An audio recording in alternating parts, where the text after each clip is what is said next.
It's Friday, April 10th. In the headlines, government sets May 8th deadline to relocate hurricane shelter residents.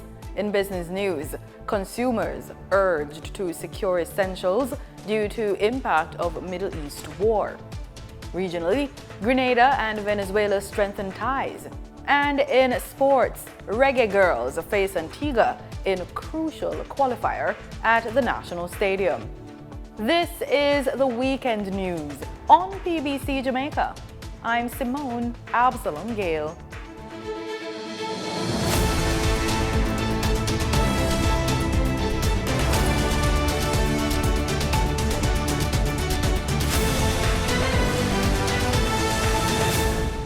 May 8 is the deadline that the Ministry of Local Government and Community Development has set for the relocation of all individuals still housed in school shelters following Hurricane Melissa. In a statement on Thursday, the ministry said the move is part of the government's ongoing recovery efforts, noting that as of April 9, 8 schools remain in use as shelters, housing 81 people. The ministry credited initiatives such as the $10 billion roofs housing program, rental support, and home repairs for significantly reducing the number of displaced persons in shelters. Priority will be given to residents at Petersfield High, which accounts for roughly half of those still in school-based shelters. Local Government Minister Desmond McKenzie has given assurances that the timeline will be met, emphasizing a practical and compassionate approach to resettling affected families. President of the Court of Appeal, Marva MacDonald Bishop, has raised concerns about the state of Jamaica's courthouses, calling for modern facilities to support the effective administration of justice. Denida Rodney tells us more. Speaking at a swearing-in ceremony at King's House on Thursday, she argued that outdated infrastructure is not suited to the needs of modern legal practitioners and the transforming justice system. Using a biblical metaphor, Judge McDonald Bishop likened new judicial talent to new wineskin that cannot function effectively within old wineskins, stressing the need to reform and upgrade court facilities. But we are pressing this new wine or features of the new wine into an old structure that cannot facilitate the modern realities. Our court houses reflect older architectural and operational designs that really are not suitable for dispensing justice. She highlighted several challenges, including inadequate spaces for victims, witnesses, and jurors, as well as limited technological infrastructure to support virtual hearings. Inadequate facilities for victims and witnesses. And even though we thank the powers that be for looking out for jurors in terms of the stipend, we do not have facilities to even house the jurors to comfortably adjudicate or deliberate on cases. Limited technological infrastructure, although we talk about virtual hearings and meeting the people where they are. Your Excellency, I say this because when old wineskins become problematic, and we're facing that problem, they cannot stretch. They burst under new pressure, or they prevent real transformation. She also pointed to issues at the Court of Appeal building in downtown Kingston, citing security concerns, poor waste management, and sewage problems, despite its outward appearance. It carries with it the old fabric in terms of plumbing, sewage. Now the sewage is seeping into the Court of Appeal, affecting us day by day. She emphasized that while efforts have been made by the Ministry of Justice and the Court Administration Division, more comprehensive upgrades are needed to modernize Jamaica's justice system.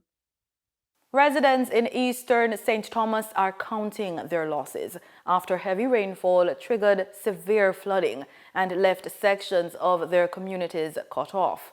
Communities including Port Morant, Golden Grove, Bowden, and Hordley Crossing were inundated after torrential downpours this week. Dorothy Sr. was in tears as she spoke about the effects of the flooding. I first to see what happened to me in all my life, me around here, so for much in years, I first to see what happened to me. Trust me. Right now, my children have help at next door house. I never know what to do right now. So what do you think contribute to this happening this morning? The drain what they build out there, sir. The drain. That drain, the whole of the water from that drain come right in. Right in. Right? This never happened yet when the drain wasn't there. Never happened yet. Councillor for the Port Morant Division, Dinsdale Smith, describes the situation as a disaster. And this is not the deepest place around here, it's just that it's closest to where I'm being interviewed now. The ball field got flooded, houses got washed out through and through, dislocated everything within for them. It is horrible. He's warning that the recurring flooding points to unresolved infrastructure issues and inadequate preparedness ahead of the hurricane season. We have gotten some amount of attention, but it's just clearly not enough. Whatever works that are being done, we're being shown it's not going to be enough. Because what we're doing now, we just get a mock exam a while ago because we're not in hurricane season yet. In another 5 weeks or so, we'll be in hurricane season. And when we get there, we're going to be getting the real rains. Last night at about midnight, I was in the square right here, dry as chip. And within 5 hours, this is what we get. With businesses affected and access limited, Member of Parliament Yvonne Rosemary Shaw is raising concerns about the infrastructure and drainage issues in the area. Right at the fish cove is totally devastated. I mean, the owners and the operators of these businesses are feeling the effects of what is happening on the road. Whenever it rains, you see the defects. The St. Thomas Police are advising motorists to avoid flooded areas and to exercise caution due to debris and silt along the roadway between Port Morant and Morant Bay. Jamaica and Ghana strengthened efforts to deepen cultural and historical ties with the official launch of the African Houses project at Seville Heritage Park in St. Anne. The latest project formed part of the ongoing initiatives to reconnect both countries through shared African heritage, with a focus on expanding cooperation in areas such as culture, tourism, and trade.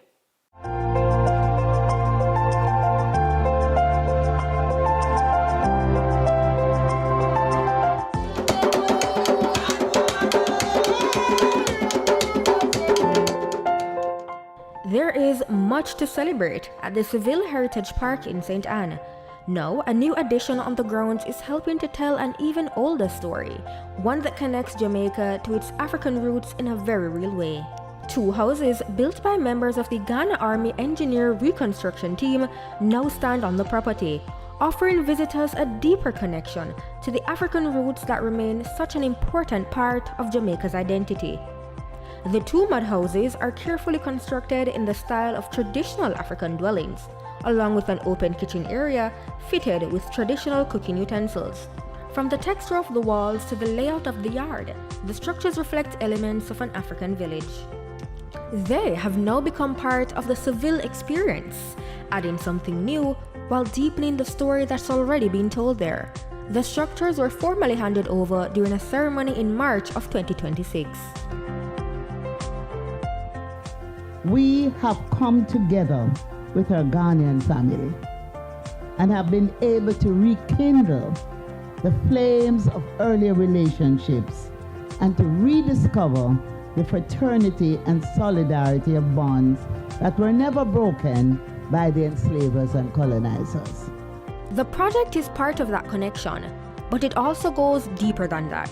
It speaks to shared ancestry, cultural memory ties that have never been lost. This partnership didn't start here. The Ghana Army Engineer Reconstruction Team first came to Jamaica to support recovery efforts following Hurricane Melissa, working alongside local agencies to assist affected communities.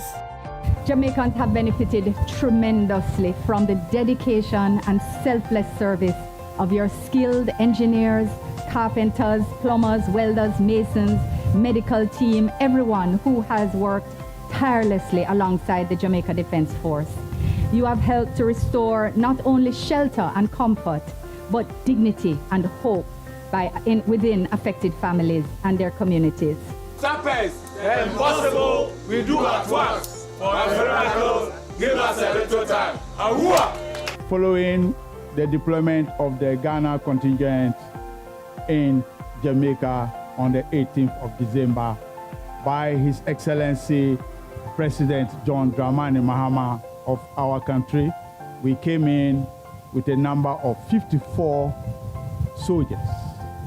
All these 54 soldiers are people of varied artisanal, professional ethics from all levels, from the technical school, from the universities, and then all the academic ladder.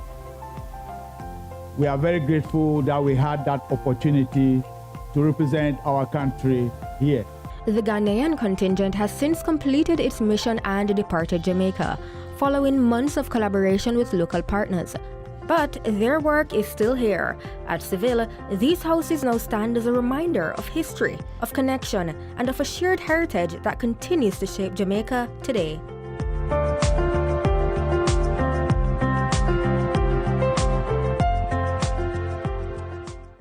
Success could mean different things, from buying a car to getting a visa or owning a home. Chanel Matthews hit the streets to find out what success means to everyday Jamaicans in this week's Unfiltered.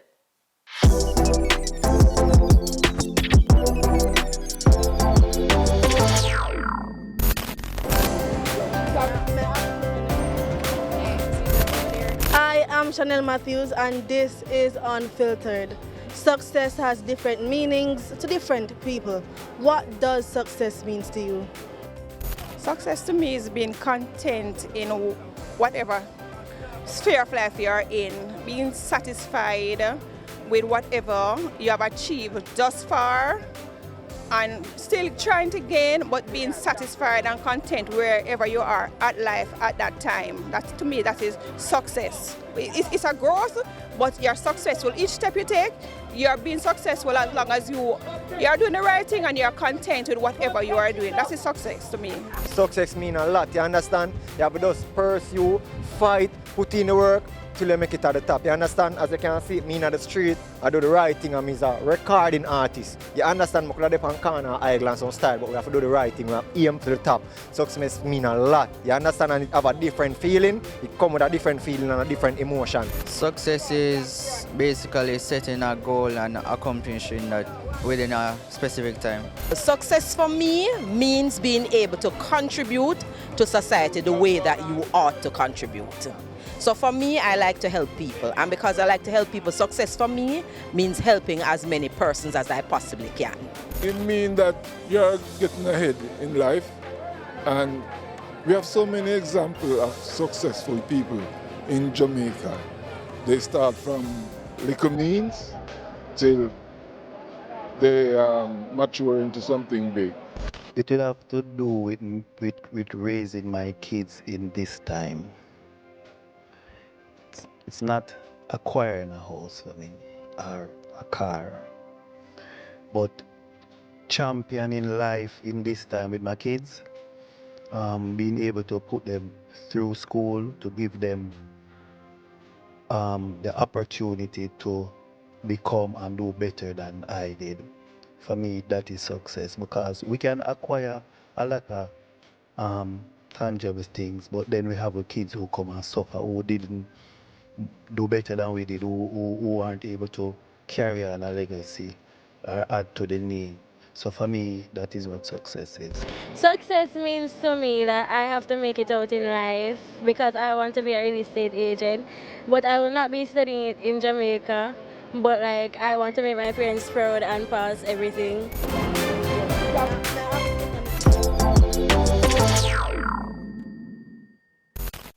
Interesting points, Chanel. Time now for the business report with Denise Williams.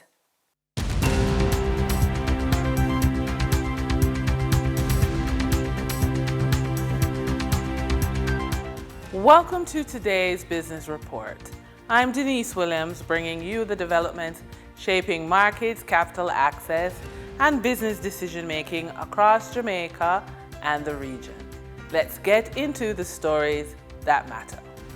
Communication specialist at the Consumer Affairs Commission, Dorothy Campbell, is urging Jamaicans to conserve essential resources amid expected shortages linked to the ongoing conflict involving the United States, Israel, and Iran. Ms. Campbell told RJR News that she's advising consumers to cut back on the use of energy, food, water, and medication as global supply disruptions begin to take effect. She also encouraged strategies such as carpooling, bulk buying, and shopping at farmers' markets to help stretch shrinking disposable incomes, which are already under pressure from the crisis and impact of Hurricane Melissa. In addition, Ms. Campbell urged individuals with personal, mortgage, and business loans to engage their financial institutions in seeking lower interest rates. Several companies listed on the Jamaica Stock Exchange have reported results for investors to note. Everything Fresh is reporting increased profits for the year ending December 31, 2025. The company posted net profit of $42.8 million, up from $32.1 million in 2024. Next, Consolidated Bakeries has returned to profitability for the year ending December 2025 following a loss the previous year. Net profit for the year amounted to $6.5 million compared to a loss of $12 million during the previous period.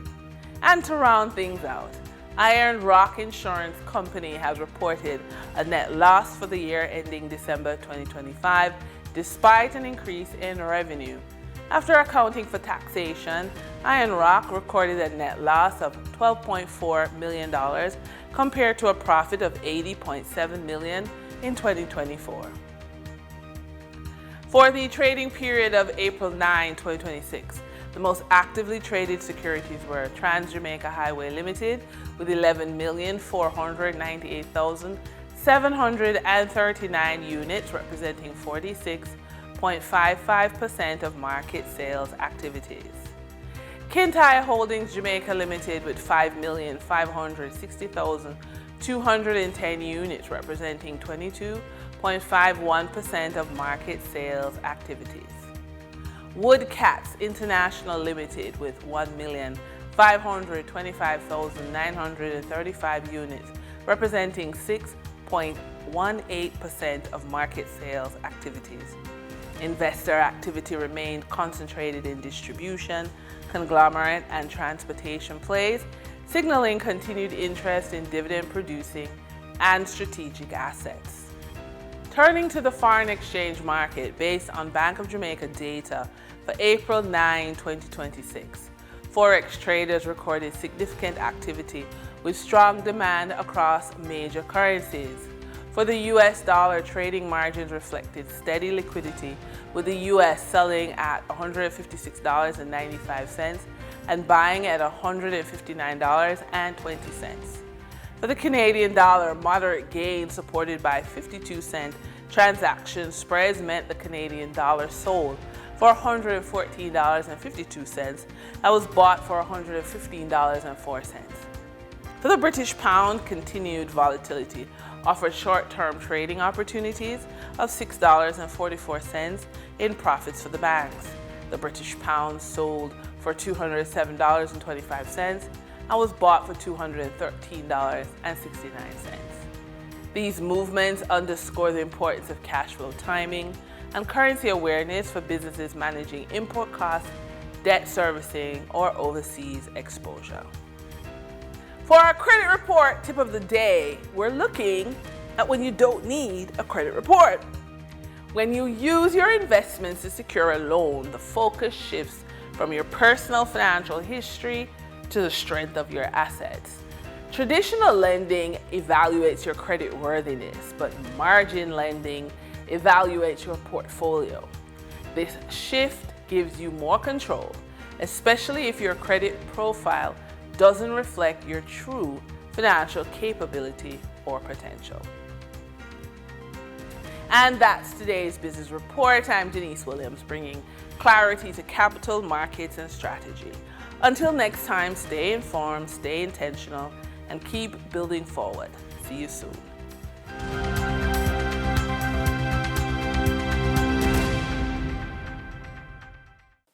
Thanks, Denise. In regional news, Grenadian and Venezuelan leaders set an ambitious agenda of cooperation during this week's official visit by acting Venezuelan President Delcy Rodriguez. Rodriguez's first official visit since assuming the interim role marked 49 years of relations between the two states. GBN News has that story. Voy a tomar una frase que usted dijo. And I'm going to use a phrase that you brought up recently. We all came from the same sea, from the same water. Thank you, Prime Minister. Thank you. Thank you very much. Acting President of Venezuela, Delcy Rodriguez, said the two nations had today set a start date for a series of cooperation programs. The remarks were made following a meeting with Grenada's cabinet during her official visit to the country today, her first official engagement outside of Venezuela since assuming office in January. The countries are marking 49 years of diplomatic ties with a commitment to continued cooperation. Speaking with the media following the cabinet meeting, Prime Minister Deacon Mitchell said the leaders had discussed cooperation in fields ranging from energy, agriculture, education, trade, and tourism.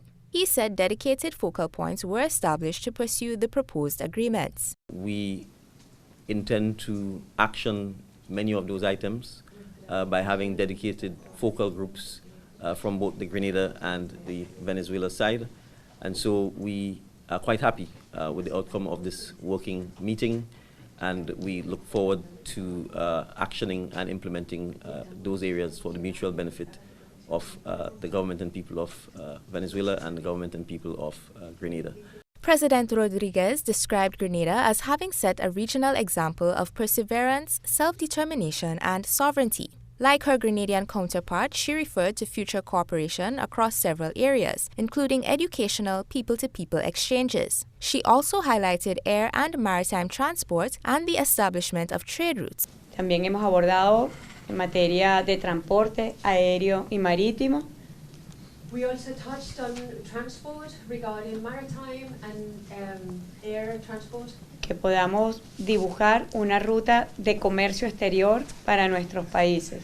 Which will allow us to work on a route of foreign trade between our countries. No solamente bilateral, sino que abarque otros países del Caribe. And not only on the bilateral relation, but also including other nations in the Caribbean. Deidre Seeley, GBN News. Trinidad and Tobago's Minister of Foreign and CARICOM Affairs, Sean Sobers, says documentary evidence shows Trinidad and Tobago was excluded from a CARICOM Heads of Government retreat in Nevis, where the reappointment of the regional body's Secretary General was discussed. TTT News' Sunil Lala has that story. A listing was provided to all members which articulated essentially the boats that would be leaving St. Kitts to go to Nevis. It articulated the attendees on each of those boats. Trinidad and Tobago was not listed as an attendee on the boat. Minister of Foreign and CARICOM Affairs Sean Sobers pointed to physical documentation distributed to member states as further proof that Trinidad and Tobago was excluded from the trip to Nevis, where the appointment of CARICOM's Secretary General took place. Speaking at a post-cabinet media briefing, he said that on the morning of the retreat, member states were informed that only heads of government would be allowed to attend. But Prime Minister Kamla Persad-Bissessar had already left the island, leaving Minister Sobers as the representative for Trinidad and Tobago. We eventually received a message confirming the position that heads of government only would be allowed to attend, which essentially disinvited Trinidad and Tobago, me being the head of delegation. He said foreign affairs ministers were formally redirected away from the retreat and told to attend a separate community council meeting instead. We were informed as foreign ministers that we were to report to the community council meeting, which was also being held on the same day as the retreat, and we were not allowed to attend the retreat as heads of delegation. The minister said this exclusion represents a serious departure from established CARICOM procedures. This is what we want to find out as a country in terms of inquiring, because it is something that we are concerned of, because it essentially departs from the normal procedure and process involved. In any event, the agenda items listed on that day of the retreat did not touch and concern the reappointment or the election of a new Secretary General. Minister Sobers reaffirmed that Trinidad and Tobago is not seeking to leave CARICOM. We believe that CARICOM is important. However, we believe that in order to make CARICOM relevant, to make CARICOM efficient, to make CARICOM effective, that there are certain changes, fundamental changes that have to be made. Sonolala, TTT News. In sports, we kick off with football. Jamaica's senior reggae girls are set to face Antigua and Barbuda this evening at 7 p.m. at the National Stadium in a crucial CONCACAF Women's Qualifiers encounter. The reggae girls currently lead Group B on 6 points from 2 matches, level with Nicaragua and Guyana, who have both played an extra game. Antigua and Barbuda, along with Dominica, are yet to secure a point. Only the group winner will advance to the CONCACAF Women's Championship later this year. Head coach Hubert Busby says the team is eager to capitalize on home advantage and deliver a strong performance for local supporters, while stressing the importance of maintaining focus despite the occasion. Jamaica will be without striker Jody Brown, who has been ruled out as a precaution by her club following a recent injury. Meanwhile, defender Chantal Swaby is on the verge of making history as she approaches her 50th international appearance for Jamaica. In cricket, regional cricket is under fresh scrutiny as calls grow for a rethink of youth competition planning across the Caribbean. The appeal is coming from a regional and international coach who says the current format is failing young players and needs urgent review by Cricket West Indies. Head coach of the Barbados team at the CWI Rising Stars Under-15 men's tournament, Roddy Estwick, says persistent rain in Guyana limited play under the revised bilateral series format, leaving young cricketers without crucial opportunities to showcase their talent. Estwick made the comments on the team's arrival home at Grantley Adams International Airport this week. And that's the news on PBCJ. Have a pleasant weekend.